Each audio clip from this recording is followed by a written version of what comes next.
जय हिंद एवरीवन। स्वागत है आपका वी नेशन 111 के एक नए एपिसोड में, जो आपके लिए लेकर आते हैं इंडियन डिफेंस के प्रमुख अपडेट्स को सबसे पहले। तो चैनल को सब्सक्राइब करना मत भूलिएगा। आज के अपने अपडेट की हम शुरुआत करने वाले हैं भारत के S-400 एयर डिफेंस सिस्टम को लेकर आई एक रिपोर्ट से।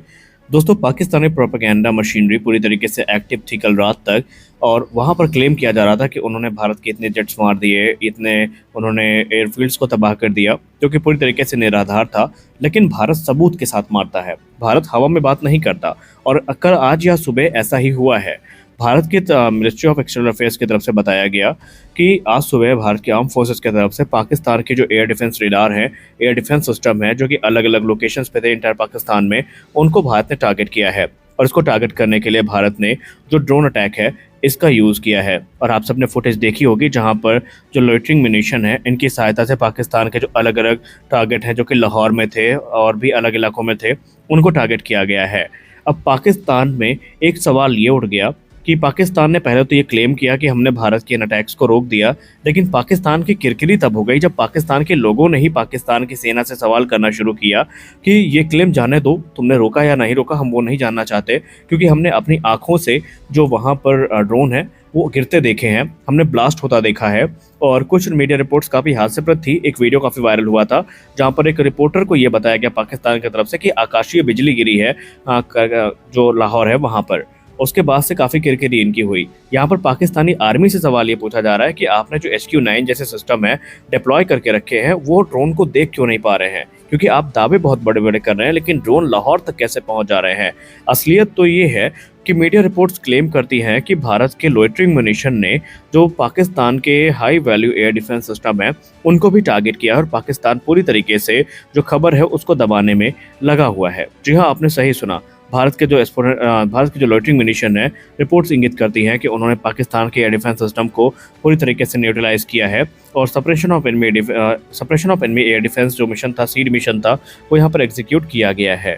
और ये चीज़ें कहीं ना कहीं पाकिस्तान के लिए काफ़ी शर्मिंदगी भरी हैं, क्योंकि वो अपने HQ-9 को लेकर इतना दम भरते थे कि वो कोई किसी भी चीज़ को टारगेट कर सकता है, लेकिन यहाँ पर भारत के जो लोइटरिंग म्यूनिशन है उनको ये ड्रोन देख तक नहीं पाए, और ये ड्रोन लाहौर तक उड़ान भर के चले गए। तो इस पर आपकी क्या राय है, आप कमेंट सेक्शन में जरूर बताएं। अगली रिपोर्ट में बात करने वाले हैं भारत के सुदर्शन चक्र के बारे में, यानी कि भारत के S-400 एयर डिफेंस सिस्टम के बारे में, जिसको हम सुदर्शन के नाम से जानते हैं।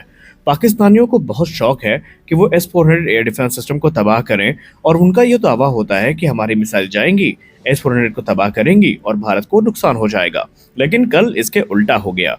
कल कुछ जगह से, जैसे अमृतसर हो गए और भी अलग अलग इलाके हैं, जहां पर surface to air missile systems के एक्टिवेट होने की वीडियो सामने आई और मिसाइल्स हवा में जाती दिखी, और यह अनुमान लगाया गया था कि भारत पाकिस्तान की तरफ से जो इनकमिंग थ्रेट्स हैं उनको न्यूट्रलाइज करने के लिए जो मिसाइल्स हैं उनको लॉन्च कर रहा है। लेकिन एयर डिफेंस सिस्टम को लेकर कंफर्मेशन नहीं थी। लेकिन आज एएनआई की रिपोर्ट में कंफर्म हो गया है कि कल भारत के S-400 एयर डिफेंस सिस्टम ने पाकिस्तान की तरफ से आ रही कई जो टारगेट्स हैं, कई ऑब्जेक्ट्स जो हैं, उनको न्यूट्रलाइज किया है। हालांकि वो ऑब्जेक्ट फाइटर जेट थे, मिसाइल्स थे, इसके बारे में डिटेल पर कुछ नहीं बताया गया, लेकिन भारत ने ये जो इंटरसेप्शन है वो किया है, और एक भी पाकिस्तानी मिसाइल भारत की ज़मीन पर लैंड नहीं कर पाई। बाकायदा इसको लेकर मिनिस्ट्री ऑफ डिफेंस की तरफ से एक प्रेस रिलीज सामने रखी गई। आइए आपको बताते हैं कि उसमें क्या क्या लिखा है।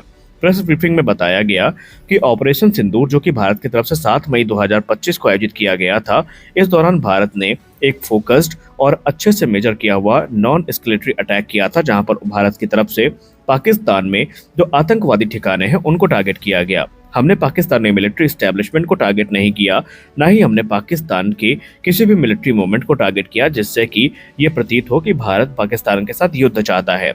लेकिन पाकिस्तान ने 7 से 8 मई 2025 की रात को अपने गुस्से में यहाँ पर भारत के कई मिलिट्री जो टारगेट्स हैं उनको टारगेट बनाने की कोशिश करी, या मिलिट्री जो इंफ्रास्ट्रक्चर्स हैं, इंस्टॉलेशंस हैं, उनको टारगेट करने की कोशिश करी।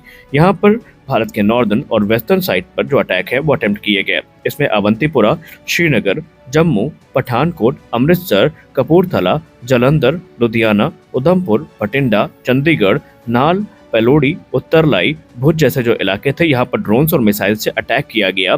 लेकिन भारत की तरफ से जो integrated counter unmanned aerial system grid है और एयर डिफेंस सिस्टम है, इन्होंने इन सारे थ्रेट्स को न्यूट्रलाइज किया और इसके जो डिब्रिश हैं यानी इसके जो बचे कुछ पार्ट्स हैं वो अलग अलग जगह पर गिरे, जहां पर भारत की तरफ से इनको रिकवर किया गया है और पाकिस्तानी अटैक को ये प्रूव करते हैं। अब क्योंकि पाकिस्तान ने भारत के जो मिलिट्री इंस्टॉलेशंस हैं इनको टारगेट किया था, तो इसके जवाब में भारत के तरफ से सुबह जो इंडियन आर्म फोर्सेस हैं उन्होंने पाकिस्तान के जो एयर डिफेंस रेडार हैं, एयर डिफेंस सिस्टम है अलग अलग लोकेशंस में, उनको टारगेट किया है। और भारत की इस लोकेशन में ये क्लेम कर रहा है भारत की मिनिस्ट्री ऑफ डिफेंस की जो प्रेस ब्रीफिंग है उसमें बताया गया है स्पष्ट तौर पर कि लाहौर में जो पाकिस्तान का एयर डिफेंस सिस्टम है ये भारत के ड्रोन्स ने पूरी तरीके से न्यूट्रलाइज कर दिया है।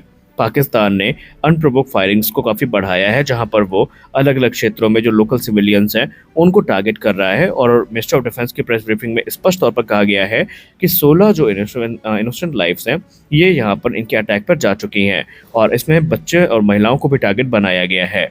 और इंडियन आर्म फोर्सेस ने ये भी कहा है कि हमारा जो रिस्पॉन्स था वो पाकिस्तानी मिलिट्री को टारगेट करना नहीं था, बल्कि हमारा जो अटैक था ये आतंकवादियों को ख़त्म करना था। लेकिन पाकिस्तान इसके खुन्नस में अब भारत के अंदर जो सिविलियंस हैं उनको टारगेट कर रहा है। साथ ही साथ भारत के विदेश मंत्रालय की तरफ से भी एक इंटरेस्टिंग टिप्पणी करी गई है। भारत के विदेश मंत्रालय ने स्पष्ट कर दिया है कि अगर पाकिस्तान खुन्नस में आकर के भारत के डैम्स जो है उनको टारगेट करता है तो उसके बाद जो कॉन्सिक्वेंसेज हैं उसके लिए पाकिस्तान ही जिम्मेदार होगा, भारत उसकी कोई गारंटी नहीं लेता है। यानी स्पष्ट तौर पर भारत ने कह दिया है कि पाकिस्तान अगर नहीं सुधरा तो इसका जो भी परिणाम होगा फिर वो पाकिस्तान को एक्सेप्ट करना होगा, जो प्रोपोगेंडा मशीनरी है उस पर हम काम नहीं करेंगे। और ये भी कहा गया कि भारत पूरी तरीके से किसी भी तरीके के जो अटैक हैं उनको जवाब देने के लिए तैयार है। साथ ही साथ भारत ने अपने जो एयर डिफेंस यूनिट्स हैं इनको पूरी तरीके से स्टैंड बाय पर रखा है और भारत को ये अनुमान है कि पाकिस्तान अपनी इस बेइज्जती के लिए काफ़ी ज़्यादा इस समय चिढ़ा हुआ है और वो नफरत में आकर के, गुस्से में आकर के भारत के और जो दूसरे टारगेट्स हैं या दूसरे जो जगह हैं उनको टारगेट कर सकता है जिसमें सिविलियंस को नुकसान हो सकता है। इसके लिए जो आसपास के इलाकों के सिविलियन हैं उनको सुरक्षित स्थानों पर ले जाना शुरू कर दिया गया है ताकि जान माल के नुकसान को कम किया जा सके। हमारी अगली बड़ी अपडेट नासिक प्रोडक्शन लाइन से आ रही है।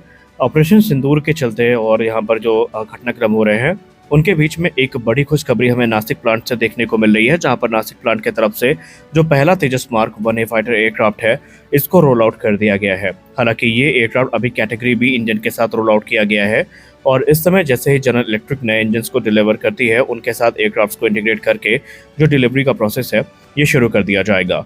और इस समय जो करंट सिचुएशन चल रही है इसके चलते जनरल इलेक्ट्रिक की तरफ से भी भारत को ब्रीफ किया गया है कि वो पूरा प्रयास कर रहे हैं इंजन डिलीवरी को फास्ट करने का, ताकि भारत की जो मिलिट्री नीड्स है वो पूरी की जा सके। और हमें इंतजार है तेजस मार्क 1A के डिलीवरी का, क्योंकि यही सही समय है भारतीय वायुसेना को ये एयरक्राफ्ट मिलने का और इस समय इसकी उपयोगिता, इसकी ज़रूरत भारत को सबसे अधिक है। तो आज के इस वीडियो में बस इतना ही। आशा करते हैं वीडियो आपको अच्छी लगी होगी। वीडियो अच्छी लगी तो वीडियो को लाइक करिए, नए चैनल को सब्सक्राइब करिए, क्योंकि हम आपके लिए ऐसी अपडेट्स को लेकर आते रहते हैं। तो मिलते हैं अगले वीडियो में, तब तक के लिए जय हिंद।